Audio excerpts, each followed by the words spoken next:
What's up, my little nerd ballers? It is your new favorite caster, Andy Poolman, aka Lavender. A little bit about myself. I currently live in Las Vegas, Nevada. I'm 29 years old, and I do contracting work involving streaming, production, event setup, event management, tournament organizing for companies such as Twitch, Nintendo, 343, Microsoft, yeah, I've done those. I've also done a little bit of Hearthstone casting in my day. Yes, I did the 2015 Gamers for Giving Hearthstone event. I did.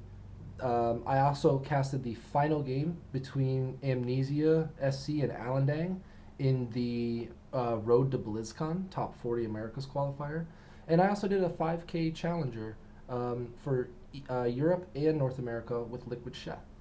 So enough about me. I've got a super secret, super cool, and super epic match for you guys. It is also super duper exclusive. Oh yeah. So a lot of you guys are familiar with my man Zen Style. This guy right here is one of the titans in Hearthstone. When the game first came out, he won a bunch of major events and was the dynamo. He was the blue chips, hands down, one of the best players in Hearthstone. But he's fallen off since then. He hasn't had any finals finishes. I don't think he's even made it to top 8 in any major since his previous championship. So he's kind of struggling, and he's made it very far in this tournament. This is the 2016 America's Winter Championship. So he's made it to the Final Four, and he's going to play Puffin. Now, some of you guys might not know Puffin, and I know about 6 months ago, nobody knew Puffin. The thing about Puffin is that he recently won the Innkeeper's Showdown tournaments. There were big names here. I'm talking Raynads and Forsens and Amazes, all of them, right? So this guy is basically a shooting star. He's a rocket right now. And is he going to be able to take this tournament? Is he going to realize his potential? And the question is Zen Style going to realize his former self and the strength that he used to have? So that being said, talk a little bit about their decks. Zen Style is bringing Tempo Mage, Mallylock, and Mid-Range Druid. Those are all super solid decks in the meta right now. The Tempo Mage is a little casino-y, a little RNG, but it's got good results, and it does have some really strong counters. Puffin is going to be bringing Oil Rogue, Freeze Mage, and Zulok. Zulok has fallen off a little bit since Reno Lock has become so strong. But Freeze Mage is still good. It's really good in the meta right now. And Oil Rogue is what it is. It's its own beast. Oil Rogue is either going to win because of Oil Rogue, or it will lose because of Oil Rogue. So I do believe the series is tied right now, and we're just going to get a look at this final game. So let's jump right into it. Woo! Are you guys excited? You better get excited. Right meow. All right. Oh my goodness, it looks like we have the Dream Hand coming down for Zen Style. Woo! Maybe get rid of that counter spell. Yep, he will indeed get rid of it and picks up another Mana Worm. This draw is pretty sick nasty. A lot of players will Mana Worm, coin Mana Worm, and this is actually a misplay. Let's see if Zen Style falls into that trap. He does not.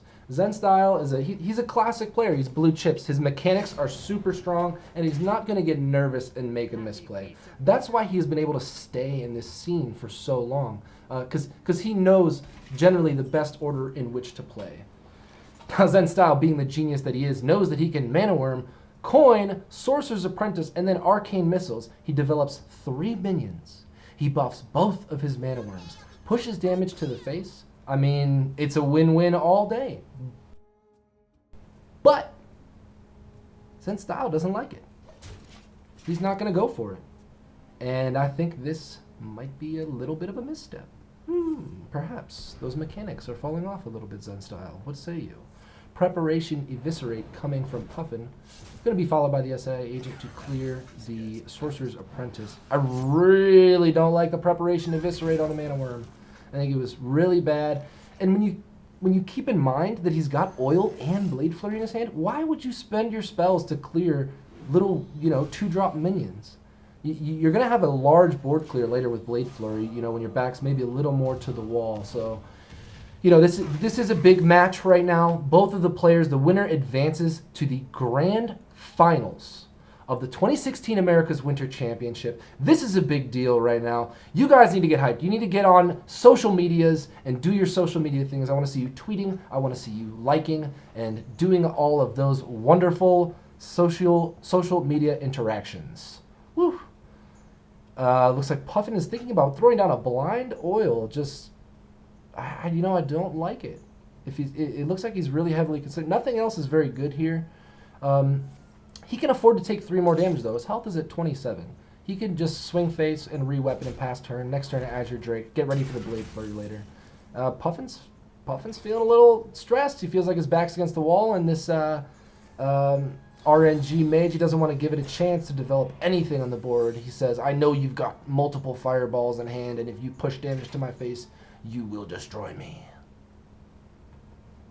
So Puffin's got a couple hard choices right here. Does he Sludge or does he Drake? He's going to choose to Sludge, and Mirror Entity goes off and gives his enemy a Sludge Belcher. Pretty good proc out of Mirror Entity right there. Even if it went off on the Azure Drake, that also would have been a strong... it would have been a strong development to be able to get that spell buff. And the Azure Drake actually would have gone worse for him if he would have played that instead of the Sludge. So it's a correct play out of Puffin to play the Sludge Belcher there, because the Azure Drake simply would have just eaten the Fireball for 7 damage, face would have been pushed, and you've got an Azure Drake that you're now forced to deal with. Considering whacking the Sludge here to kill it. Ooh, there it is, and the little taunted slime comes out. Little baby slime, unstable portal. What's it gonna be? Woo! Kel'Thuzad for 5. That is ridiculous. If you could play Kel'Thuzad for 5 mana, you would play him in every single deck.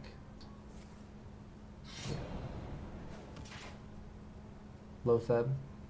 Considering the Lotheb here. He already did the hero power, so it looks like he's not going to be considering doing a Deadly Poison Blade Flurry-esque style play here. And I think that's proper. Developing minions on this board is going to be very suitable to his needs as Oil Rogue. I will also note that playing Lotheb in that situation was really nice because Puffin is a great player. He knows that Zen Style hasn't played the coin yet, and he has the coin. He knows he hasn't seen the coin yet. So that means this turn, he could have Archmage Antonidas coin and then done Arcane Missiles or something to that effect, a very cheap spell. And he would have gotten 2 fireballs out of it. So by playing Lotheb before your opponent's turn 7, on their turn 7, it blocks them from playing the Antonidas and getting those fireballs. So it's a really nice play. Sprint's going to come down here, just going to fill up his hand, get it nice and full. All the curds. Give me the curds. That's right. Backstabs for days. That's right. He's going to get a lot of backstabs here. Both of them, to be precise. Little bit of Deadly Poison. And some board clear. Alright. So Lotheb is left with Deadly Poison. And Puffin has just sacrificed about 11. He's sacrificed 11 damage to get to this point in the game. So Arcane Intellect's going to come down, and Zen Style will choose to draw some cards as well. What is his follow-up going to be? He's going to throw down Kel'Thuzad. An interesting play. He could have considered throwing down the Shredder, and then next turn doing something like Flame Waker and Kel'Thuzad, and then killing his Shredder, and then he would get another Shredder back out of it. This play's a lot more susceptible to things like Sap, and just straight board clears. He could have whacked Lotheb into Kel'Thuzad and then flurried, and that would have been dunzo. Dr. Boom is the draw, and it looks like it's going to be Antonidas coin. Really quickly, he didn't even think about Dr. Boom. It's really hard to not play Dr. Boom when you draw Dr. Boom, because Dr. Boom.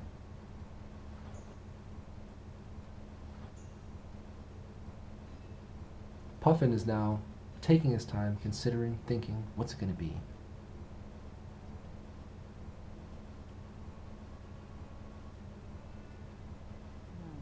Blood Mage Thalmos is going to go down, followed by a backstab.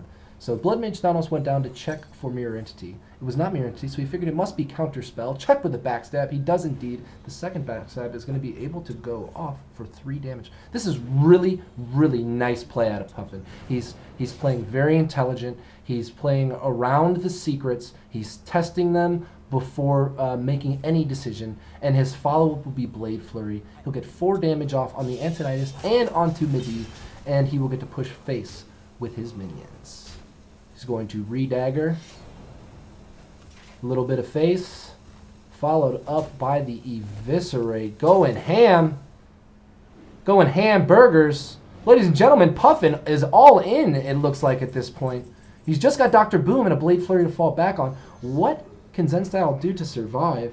And instantly he knows he must Fireball Loatheb. He must throw down the Flame Waker to clear some of those 1/1s, and then follow it up with Mirror Image in order to protect his hero and protect his Flame Waker.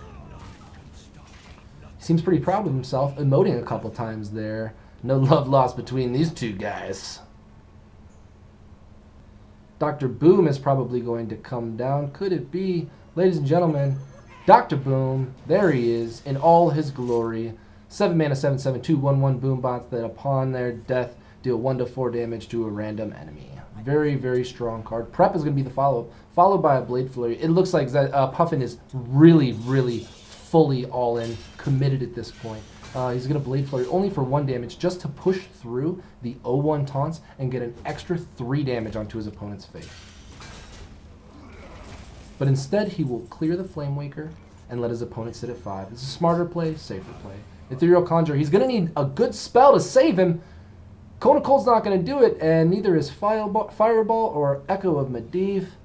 Kona Cold on to Dr. Boom. These Boombots could hit for lethal damage right now. There's 2 and 1. It looks like he's going to be left at 2 at the end of his turn. He knows it's over. Puffin knows it's over. Ladies and gentlemen, Puffin is going to be hitting Zen Style with a little BM right quick. So he throws down the heal bot to heal, clears the minion, and now he's going to push lethal damage for the win. And there it is, ladies and gentlemen, Puffin is going to advance to the 2016 America's Winter Championship. He has done it. He has dethroned the former Titan Zen Style and secured his place as the shooting star of Hearthstone. Thank you so much for the opportunity. I hope you enjoyed my casting. I hope you had fun. I had fun. I love Hearthstone. It's my passion. I go to local lands every Sunday. I stream on Twitch. I make guides for Hearthstone. I've been playing since the beta. I'm a legend, multiple-time legend player. I play all different decks of the meta. I really, really do love Hearthstone and esports. I've been in the industry for going on 10 years. From volunteer work to setting up events to running production and streams. I've pretty much done it all, including casting at this point now. So once again, thank you so much for the opportunity, and I hope you have a nice day.